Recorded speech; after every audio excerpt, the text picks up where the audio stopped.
अस्सलाम वालेकुम dear students, मैं हूं Abdul Razzaq. Second year physics में चैप्टर 15 इलेक्ट्रोमैग्नेटिक इंडक्शन में हम एग्जाम्पल न्यूमेरिकल प्रॉब्लम्स डिस्कस कर रहे हैं।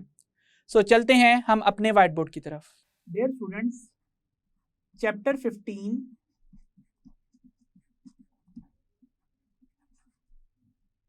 इलेक्ट्रोमैग्नेटिक इंडक्शन में हम एग्जाम्पल न्यूमेरिकल प्रॉब्लम्स डिस्कस कर रहे हैं। आज की हमारी पहली एग्जाम्पल है 15.5। क्वेश्चन है a solenoid coil 100 centimetre long has 40 turns per centimetre. When the switch is closed, the current rises from 0 to its maximum value of 5 amperes in 0.01 second. Find the energy stored in the magnetic field if area of cross section of solenoid be 28 centimetre square. सबसे पहली heading बनेगी given data की। इसमें हम सबसे पहला data लिखेंगे length of solenoid, that is 10.0 centimeter with 3 significant figures. Centi stands for 10 raised to power minus 2 meter, so its value in normal notation is 0.100 meter with 3 significant figures. Has 40 turns per centimeter, so number of turns per unit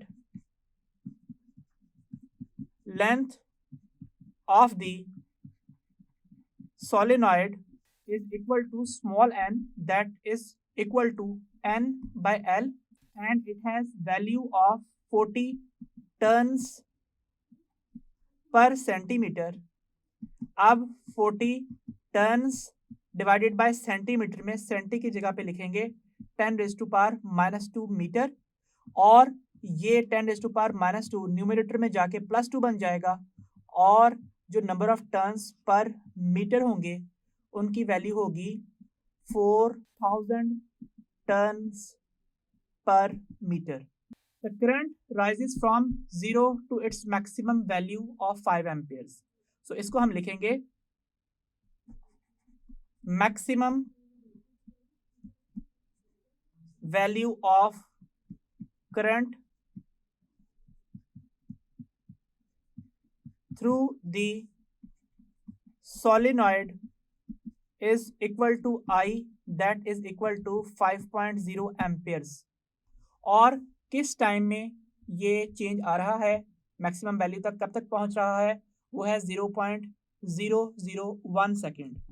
तो इस time को express करने के लिए हमें यहाँ पे लिखना पड़ेगा change in current in the solenoid, that is equal to delta I, and delta I is equal to I final minus I initial, that means I minus 0, that means 5.0 amperes minus 0, that means 5.0 amperes। इस change का कोई use नहीं होगा, ना ही given time interval का आगे solution में कोई यूज आने वाला है, लेकिन चूंकि डेटा में गिवन है इसलिए लिख लेते हैं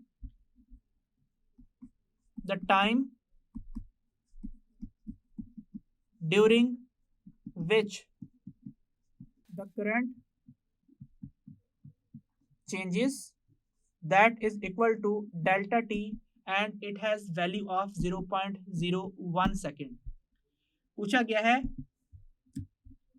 find the energy stored in magnetic field if cross sectional area of solenoid be 28 centimetre. So यहाँ पे हम सबसे पहले तो लिख लेते हैं area of cross section of the solenoid, that is equal to A, it is 28 centimetre square. Centi is prefix, it stands for 10 raise to power minus 2 metre and whole square. जब यूनिट का square होता है तो prefix का भी square होता है, इस वजह से ये वैल्यू बनेगी 28 into 10 raise to power minus 2 का स्क्वायर, और मीटर का square, that means A is equal to 28 into 10⁻⁴ metre square. और हमें एनर्जी स्टोर्ड फाइंड करनी है, सो रिक्वायर्ड इज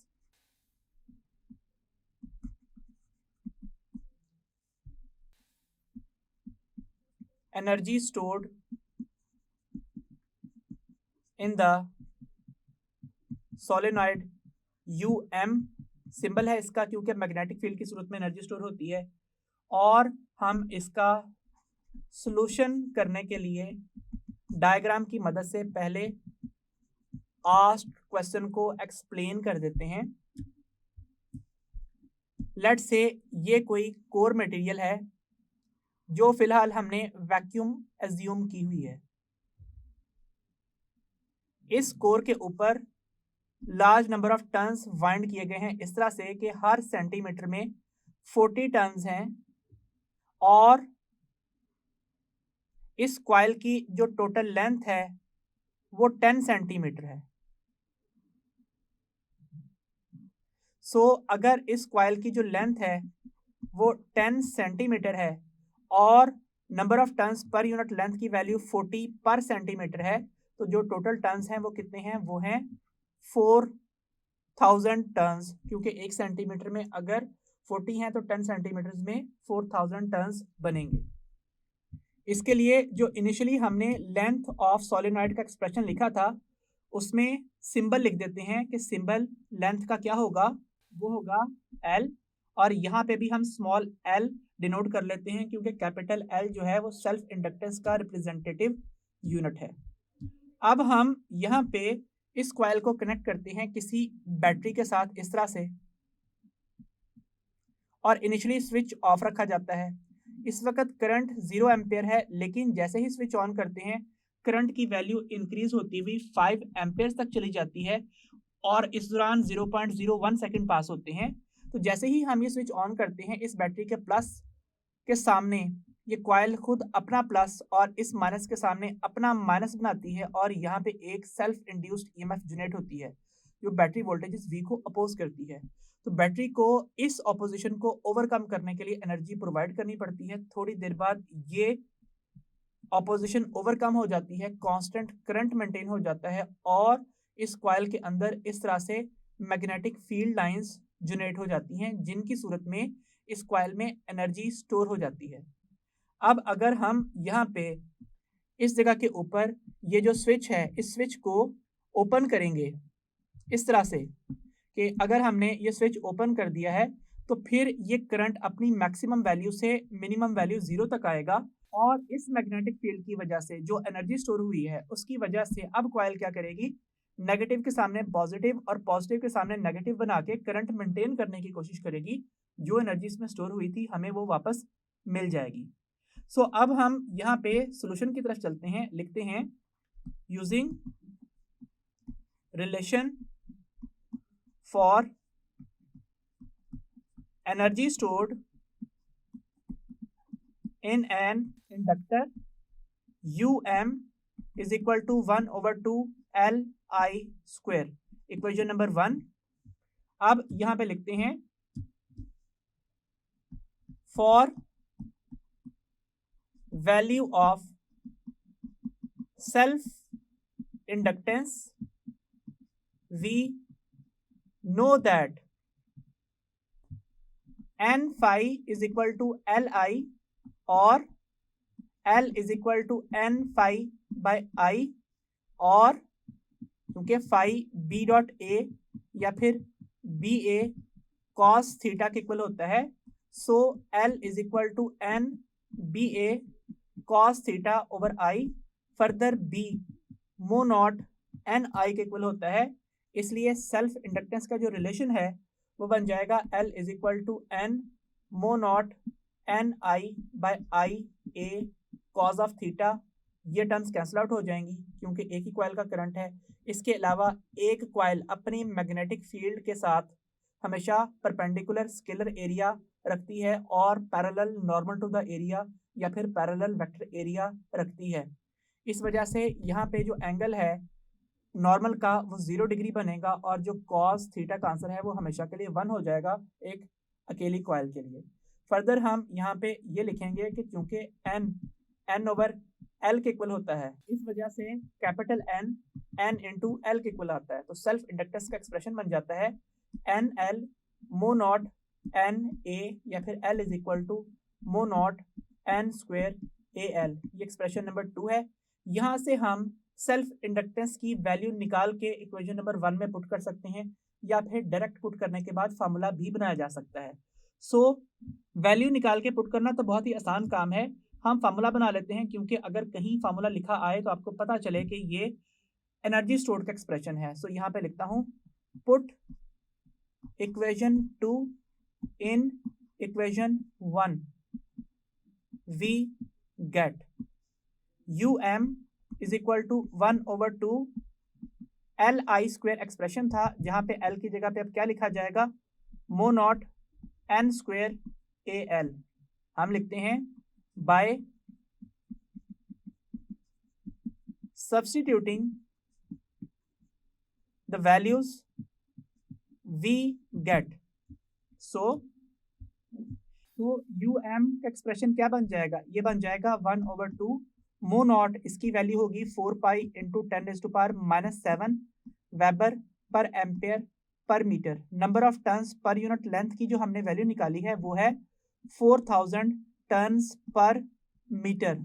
इसका स्क्वायर इस इक्वेशन में आना है, और जो एरिया ऑफ कॉइल है वो है 28 centimetre square, so -4 metre square बनेगी, और लेंथ है 10 centimetre, that means 10 into 10⁻2 metre, और जो कांस्टेंट करंट फ्लो कर रहा है वो है 5.0 एम्पेयर्स का square.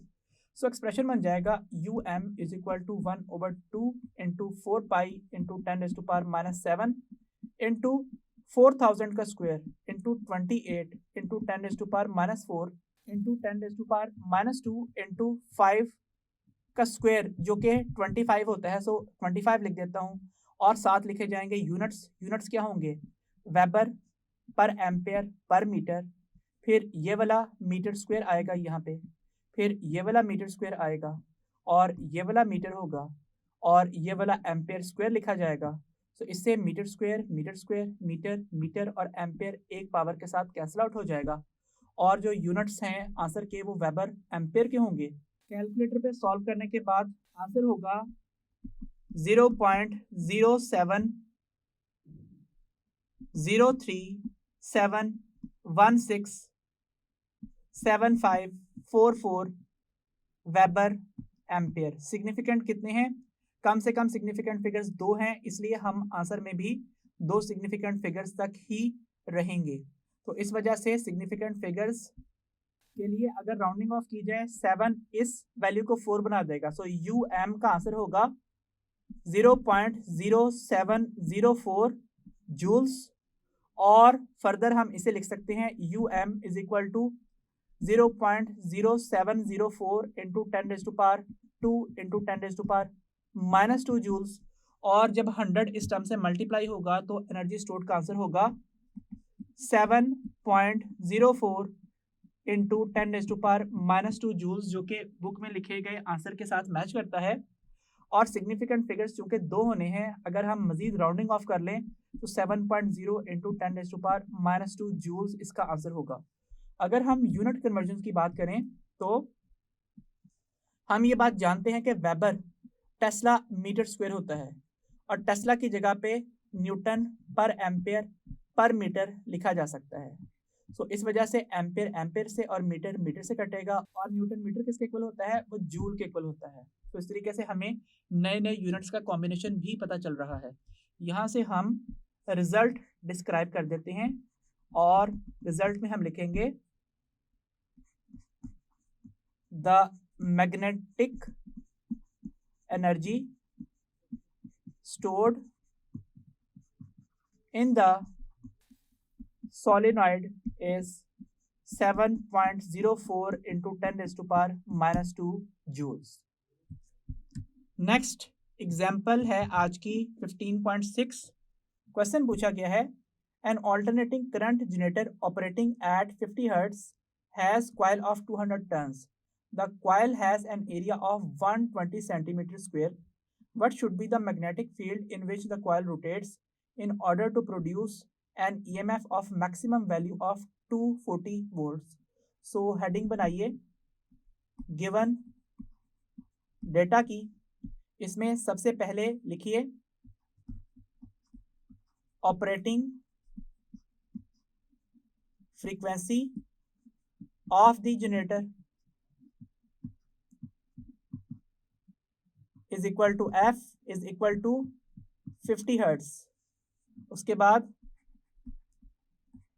Number of turns of the coil of the generator is equal to n, that is equal to 200।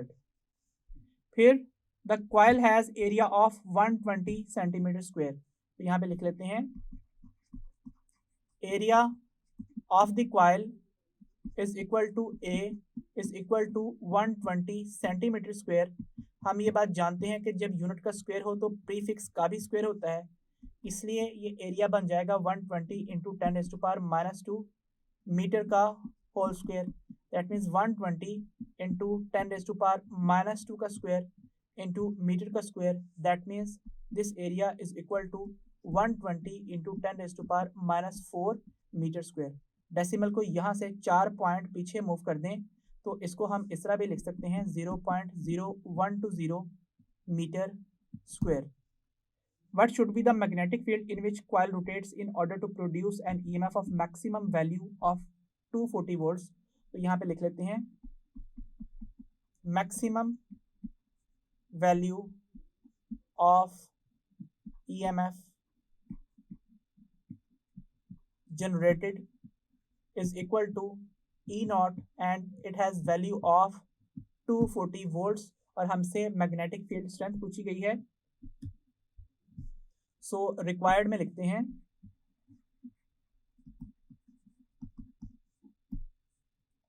Strength of magnetic field of field magnets. So field magnets वो magnets हैं जो coil के इर्द गिर्द मौजूद होते हैं, जिनकी बनाई गई मैग्नेटिक फील्ड में कॉइल रोटेट करती है। सो इस बी की वैल्यू कितनी है ये हमने फाइंड आउट करना है। तो नेक्स्ट हेडिंग होगी सॉल्यूशन की, और सॉल्यूशन में हम लिखेंगे the expression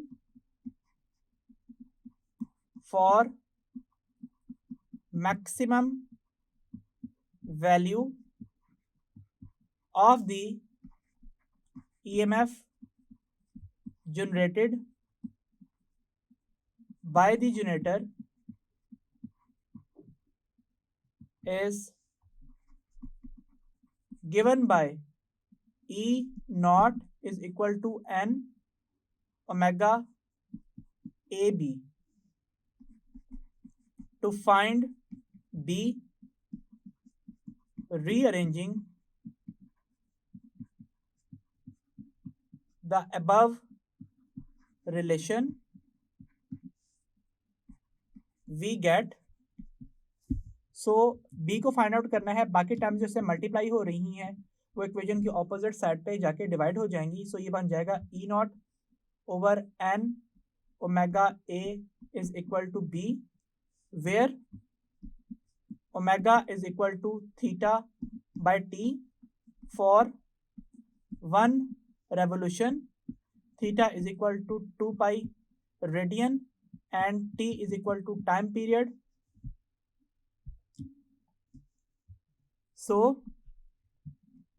omega is equal to 2 pi by t, since 1 over t is equal to f, we get omega is equal to 2 pi f। So ये क्वेश्चन नंबर 1 थी। Put in equation 1 we get क्या मिल जाता है, b is equal to E naught over n, omega की जगह पे 2 pi f और साथ a area of the coil. Next हम लिखते हैं बाय सब्स्टिट्यूटिंग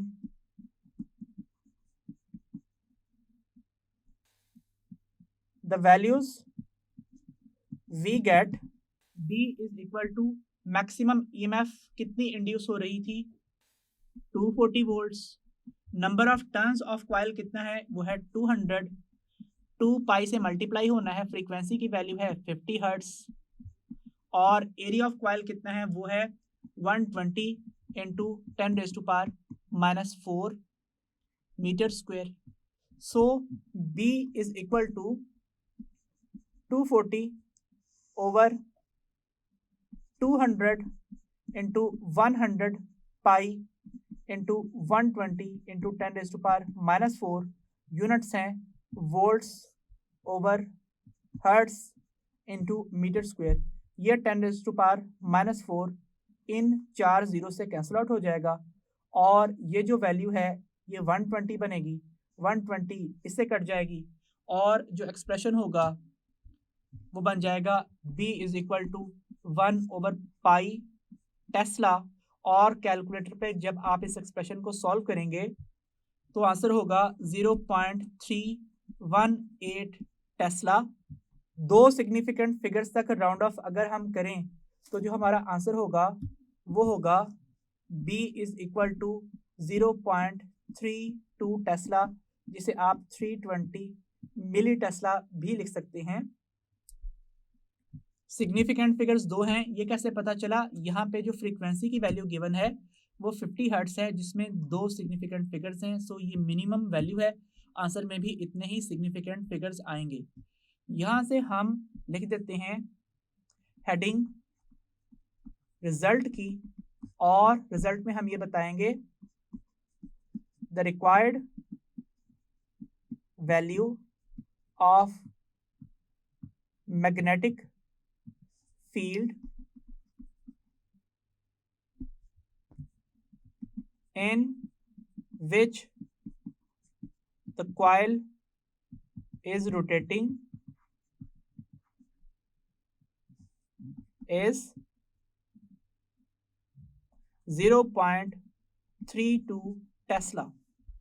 और डियर स्टूडेंट्स, अगर आप ये देखना चाहते हैं कि वोल्ट पर हर्ट्ज पर मीटर स्क्वायर किस तरीके से टेस्ला की इक्वल आ गया, तो हम ये बात जानते हैं कि फ्रीक्वेंसी का एक्सप्रेशन 1/T होता है, टाइम पीरियड का एक्सप्रेशन 1/f होता है। सो इसका मतलब ये हुआ कि अगर हम यहाँ पे 1/सेकंड लिख दें तो वो हर्ट्स के इक्विवेलेंट हो जाता है। और हम ये बात जानते हैं कि पोटेंशियल डिफरेंस के लिए W/Q यूज़ होता है। इसका मतलब है वोल्ट की जगह पे जूल पर कूलम लिख सकते हैं। सो ये जो एक्सप्रेशन है ये क्या बन जाएगा, ये बन जाएगा जूल पर कूलम, और हर्ट्स की जगह पे 1/सेकंड और साथ मीटर स्क्वायर। फर्दर वर्क का एक्सप्रेशन F.D होता है, जिसकी वजह से जूल की जगह पे न्यूटन मीटर लिखा जा सकता है, और चार्ज का expression Q is equal to IT होता है, इसलिए कूलम की जगह पे एम्पेयर सेकंड लिखा जा सकता है।